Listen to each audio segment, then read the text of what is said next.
যদি স্বাভাবিক প্রক্রিয়া হতো তাহলে এই ধরনের একটা বৈঠকের আগে টিওআই, টার্মস অফ রেফারেন্স, তো এই জিনিসগুলো থাকে। তো এখানে আসলে বৈঠক করতে যাবে, যেমন ধরুন কোনো একটা স্টেট গেস্ট কোথাও যাবে, 1 মাস আগের থেকে সেখানে জানা হয় আপনি দুপুরে এটা খাবেন, রাতে এটা খাবেন, ওখানে এখানে যাবেন, সব কিছু। তো সেক্ষেত্রে যেহেতু এই যে বৈঠকটি, সেই বৈঠকটি নিয়ে সংসদে আলোচনা হয়নি, পলিটিক্যাল, আমরা কি কারণে যাচ্ছি জাতিও জানে না, সব কিছু জানে না। আমরা শুধুমাত্র পত্রপত্রিকা যে খবরগুলো দেখছি, এটা হলো রীতিমতো পিলে চমকানো খবর। প্রধানমন্ত্রী হিসেবে দায়িত্ব নেওয়ার পর তারেক রহমানের প্রথম সফর মালয়েশিয়া হয়ে চায়না। অনেকে বলাবলি করছেন যে মূল গন্তব্যটা কি সেটা আসলে অনেকে স্পষ্ট করে বুঝতে পারছেন, ধারণা করতে পারছেন। এখন প্রশ্নের জায়গাটা হচ্ছে যে দুটি বিষয়। এক হচ্ছে ধরেন বাংলাদেশের অতীত পররাষ্ট্রনীতির কথা যেটা বলা হতো যে একরৈখিক, সেই জায়গা থেকে বেরিয়ে একটি বহুমাত্রিক এবং ভারসাম্যপূর্ণ কূটনীতির পথে হাঁটছে কিনা বাংলাদেশ, সেই বিষয়টা নিশ্চয়ই বিশ্লেষণ শুনতে চাইবো। এবং একই সঙ্গে এটাও শুনতে চাইবো যে আপনার দৃষ্টিতে আসলে এই সফর আসলে বিশেষ কিছু ধরা দিচ্ছে কিনা আপনার দৃষ্টিতে। প্রথমত হলো যে এটা একটা পলিটিক্যাল সিদ্ধান্ত।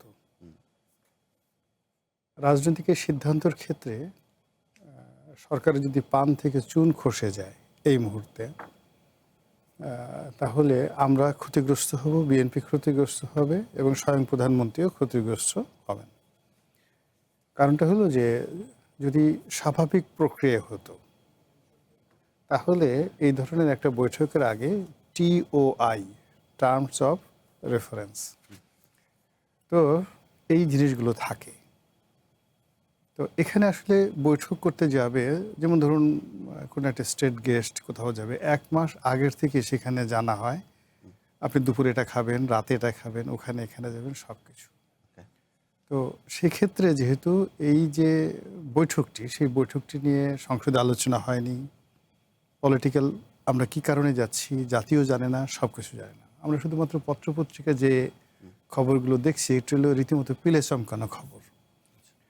প্রথম খবরটা হলো যে আমরা এর আগে আমাদের প্রয়োজন নেই, কিন্তু প্রায় 4 বিলিয়ন বা 4.5 আরও বেশি কত বিলিয়ন ডলার দিয়ে আমরা সেই মার্কিন যুক্তরাষ্ট্র থেকে বিমান কিনলাম ঋণে। এখন আবার শোনা যাচ্ছে 10টা না 12টা জঙ্গি বিমান চায়না থেকে কেনা হবে। তো চায়না থেকে জঙ্গি বিমান কেনা হবে, তারপরে যে জিনিসগুলো দরকার সেগুলো না হলে আমরা এই জঙ্গি বিমান এই মুহূর্তে, মানে বাংলাদেশে যে রেঞ্জ আছে সেই রেঞ্জে এই বিমানগুলো, যে বিমানগুলো কেনা হচ্ছে, যেগুলো পাকিস্তান এবং ভারতের যুদ্ধের সময়টাতে, সেটা F-35 যে বিমানগুলো আছে সেগুলোর চাইতো চীনের এই বিমানগুলো বেশি ইফেক্টিভনেস দেখিয়েছে লাস্ট। এবং এই বিমান শুধুমাত্র এয়ার যে ডগ ফাইট, এই ডগ ফাইট করে ভারতের তছনছ করে দিয়েছে পাকিস্তান এয়ারফোর্স। এবং তার প্রেক্ষিতে অসীম মনির এখন সেখানকার সেই ফিল্ড মার্শাল। তো একইভাবে ধরুন সেই বিমানগুলো বাংলাদেশে আনবে। এখন বাংলাদেশের টেকনাফ থেকে তেঁতুলিয়া পর্যন্ত আপনি, এটা হলো সুপারসনিক, মোর সুপারসনিক, এত সুপারসনিক যেটা উড্ডয়ন করার সাথে সাথেই এটা ভারতের সীমানায় চলে যাবে। আমাদের এখান থেকে উড্ডয়ন করার মতো অবস্থায় এটা নাই আর কি। দেখুন এই ধরনের যে বিমান, আপনি যে উড়বেন, উড়ে আপনি 1 মিনিটের মধ্যে আপনি চলে গেলেন যে সীমান্তের বাইরে, তা আপনি কার সাথে যুদ্ধ করবেন, কার সাথে কী করবেন? এগুলো তো আপনি, এর আগে আপনার MiG-29 আনা হয়েছিল। এই পুরো MiG-29-এর সব বিমানগুলো কিন্তু বসে আছে এবং সব নষ্ট হয়ে গেছে। অনেকে বলে যে ধরেন এই ধরনের যুদ্ধ বিমান তো নিজের আকাশসীমার মধ্যে তো ওড়ানোর জন্য কেউ কেনে না। আপনাকে তো ফার্স্ট এগুলো তো প্র্যাকটিস করতে হবে।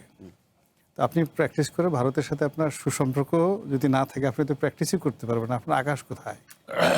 এই মানে এই যে সুপারসনিক গতি, এটা তাহলে আপনার যে এরকম না যে 300 কিলোমিটার বেগে চলে, এখান থেকে টেকনাফ থেকে তেঁতুলিয়া পর্যন্ত যেতে আপনার এত হবে। এই বিমান আপনার পার সেকেন্ডে কত কিলোমিটার বেগে চলে, এটা আপনাকে সেই আকাশটা তো থাকতে হবে প্র্যাকটিসের জন্য।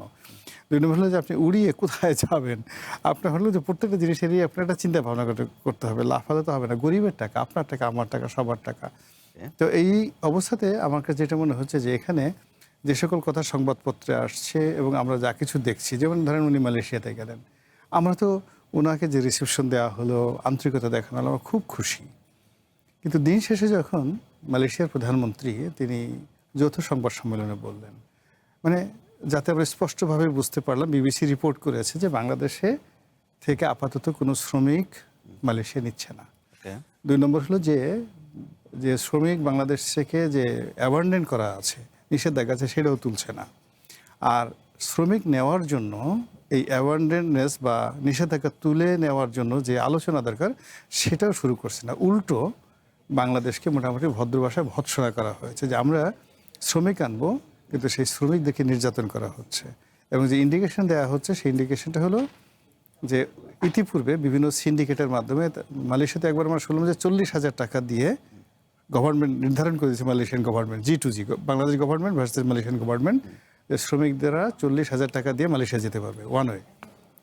তো সেটা 4 লাখ 4.5 লাখ টাকা করে এই সিন্ডিকেট নিয়েছে। পরবর্তীতে বললো যে না, আবার আরেকটা সুযোগ দিল 80,000 টাকা। তখন সেটা দেখা গেলো 6 লাখ 7 লাখ টাকা করে নিয়ে এই 4-5 জনের একটা সিন্ডিকেট মাত্র 1 মাসের মধ্যে 25,000 কোটি টাকা লোপাট করে নিয়ে গেল। এই বিষয়গুলো মালয়েশিয়া খুব সিরিয়াসলি মাইন্ড করেছে। তো সেখানে এই বিষয়গুলোর টার্মস অফ রেফারেন্স তৈরি না করে, প্রস্তুতি না করে, কেবলই মাত্র 24 ঘন্টা বা 48 ঘন্টার একটা যাত্রা বিরতি দিয়ে সেখানে নাচ গান, তারপর সেখানে সুন্দর একটা করে একটা ইটস লুক গুড, এটা দেখতে ভালো লাগে, it may be a pleasure trip. কিন্তু মূলত যে এই সরকারের এই সময়টিতে প্রধানমন্ত্রী যখন সংসদ চলছে, বাজেট অধিবেশন চলছে, তিনি যে সেখানে গেলেন, এই বাজেটের সাথে বেশি গুরুত্বপূর্ণ হওয়া দরকার। মালয়েশিয়া থেকে আমরা মোটামুটি একটা ভালো গান পেয়েছি হাবিব ওয়াহিদের, আর একটা সুন্দর কতগুলো দৃশ্য পেয়েছি, আর আমরা মোটামুটি তাকে খুব একজন মহা জাদুকরী বন্ধু, আনোয়ার ইব্রাহিমের মহা জাদুকরী বন্ধু, এবং ডক্টর মোহাম্মদ ইউনূসও কিন্তু ওনার জাদুকরী বন্ধু ছিলেন, এবং যে বন্ধুর জন্য তিনি নিজে বাংলাদেশে চলে এসেছিলেন। কিন্তু একটা সিঙ্গেল মানে এই বন্ধুর প্রেমে পড়ে ডক্টর মোহাম্মদ ইউনূস তার সমস্ত প্রোটোকল ভুলে গিয়ে তার নিজের নামে একটা ওই আদম ব্যাপারী লাইসেন্স করেছিলেন। তো এত সব কিছু বাদ আদম ব্যাপারী লাইসেন্স, কিন্তু ওনার সেই আদম ব্যাপারী লাইসেন্স দিয়ে একটা আদমও উনি মালয়েশিয়াতে পাঠাতে পারেননি। তো সেখানে এই জায়গাতে আবার এখন চায়নাতে তিনি গেলেন। তো ওখানে ধরেন তাকে যেভাবে রিসিপশন দেওয়া হলো সেই অনুযায়ী আমরা তো মনে করেছিলাম যে চায়না গভর্নমেন্ট বোয়িং 747 বা এয়ারফোর্স ওয়ানের মতো এরকম কোনো বিমান দিয়ে তাকে ওখান থেকে নিয়ে নেবে। এবং এই ধরনের ইতিহাস বাংলাদেশে আগে ঘটেছে, বেগম জিয়ার ক্ষেত্রেই ঘটেছে। থাকসিন সিনাওয়াত্রা তিনি নিজে মানে বাংলাদেশে এসেছেন বেগম জিয়াকে রিসিভ করার জন্য। তো সেক্ষেত্রে তিনি গেলেন, তার মতো করে গেলেন, সেখানে ডালিয়ান যে এলাকাতে গেলেন, সেখান থেকে আবার তাকে মানে যাকে বলা হয় বুলেট ট্রেনে আনা হলো। বুলেট ট্রেনে তিনি তার স্ত্রী বসেছিলেন, দেখেই মনে হচ্ছিল এটা একটা যাত্রীবাহী নর্মাল ট্রেন, অ্যাটলিস্ট একটা ভিআইপি প্রেসিডেন্সিয়াল স্যুটও তো থাকতে পারতো সেই ট্রেনের মধ্যে।